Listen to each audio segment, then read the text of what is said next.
이게 그 장윤기 사건, 네, 아까 장관님께서 뭐 검사들이 언론 플레이 안 하고 있다고 하셨는데, 뭐 이례적인 사건은 맞습니다. 네. 장관님도 그렇게 말씀하셨고.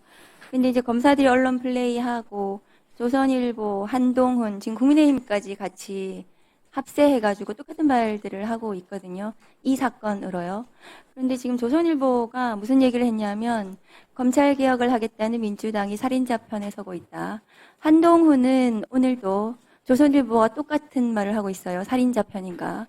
그렇습니까?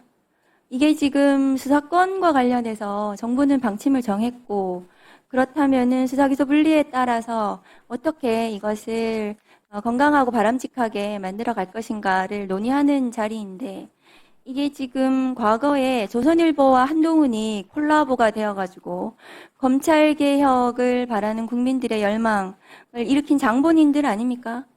조작 수사하고 조작 기소하고 이런 정치 검찰의 폐해 때문에 수사기소 분리라는 이 지금 검찰 개혁 국면으로 와 있는 거거든요.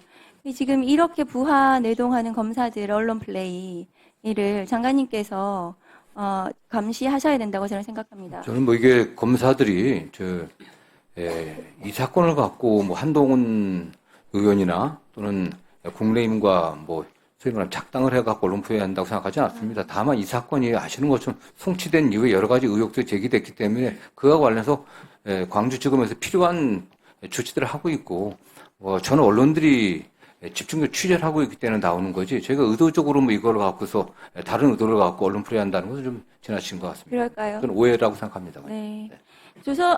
이 사건은 이제 살인으로 송치가 됐는데, 강간살인으로 제명이 변경됐습니다. 네네. 변경된 이제 중요한 요인들을 봤더니, 경찰에서는 리얼돌에 대해서, 경찰 단계에서 사진을 촬영하고 DNA 채취도 했습니다.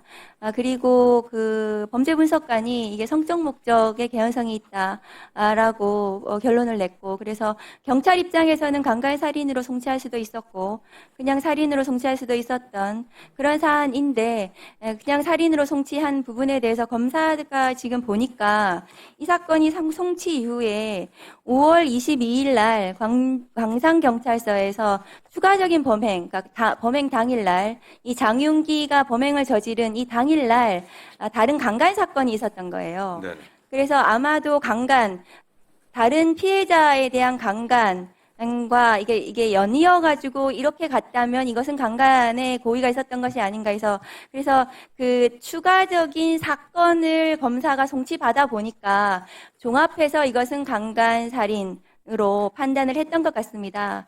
그래서 여기서 좀 아쉬운 것은 광산서에서 여청계에서 아마 그 강간 사건은 수사를 했던 것 같고요. 이 사건은 강력에서 했습니다. 그 두 개를 같이 했다면 경찰에서도 강간살인으로 송치를 하지 않았을까 이렇게 생각이 됩니다. 그리고 또 하나 아쉬운 거는 뭐냐 하면 이 사건은 경찰이 분명히 잘못했습니다.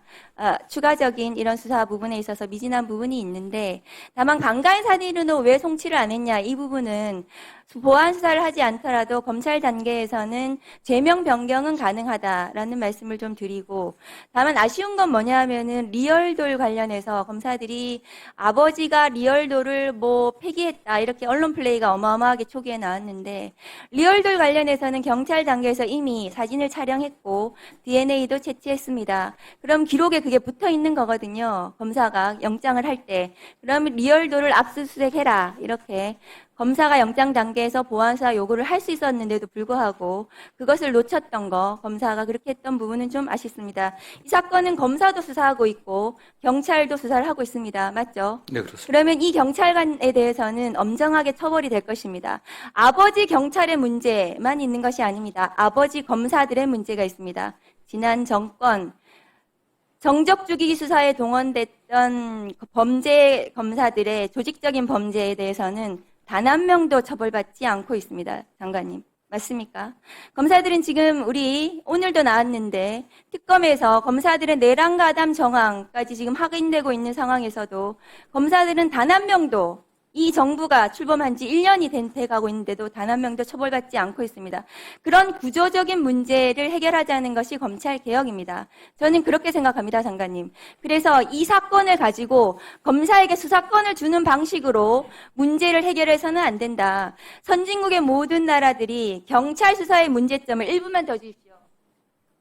예, 1분 더 주세요.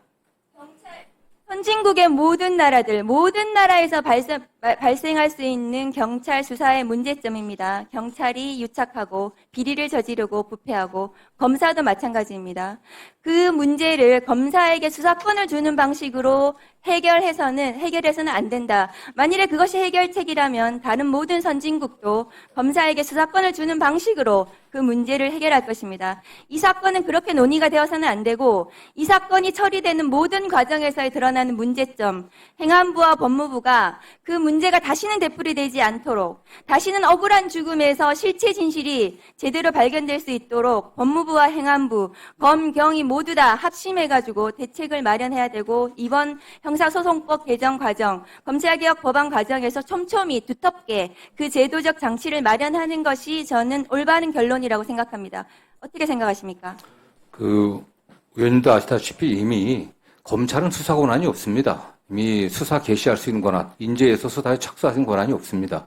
이미 공소청, 중수청 만들어졌고 없는데 다만 1차 수사기한인 그 경찰이나 중수청이나 국가수사본부나 1차 수사기한의 수사 결과에 대해서 그냥 단순하게 기소할 것인지 아니면 거기에 대해서 부족한 점들은 어떻게 검증할 것인지 이런 문제도 좀 남은 것 같습니다. 그 과정에서 피해자의 보호가 좀 소홀하지 않게 해야 된다는 게 제가 일관된 주장이었던 것이고요.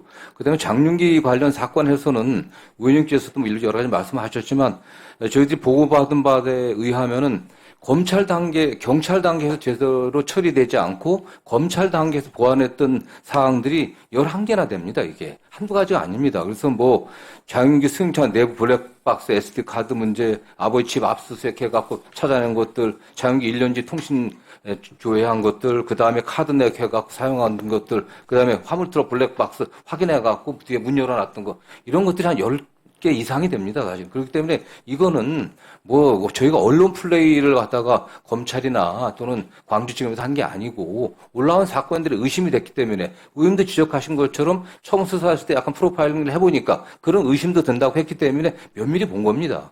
그렇기 때문에 이걸 갖고서 검찰에서 이 사건 하나 강조해 갖고서 다른 의도를 갖고 언론 플레이를 한다. 이런 오해는 좀 안 하셨으면 좋겠습니다. 예,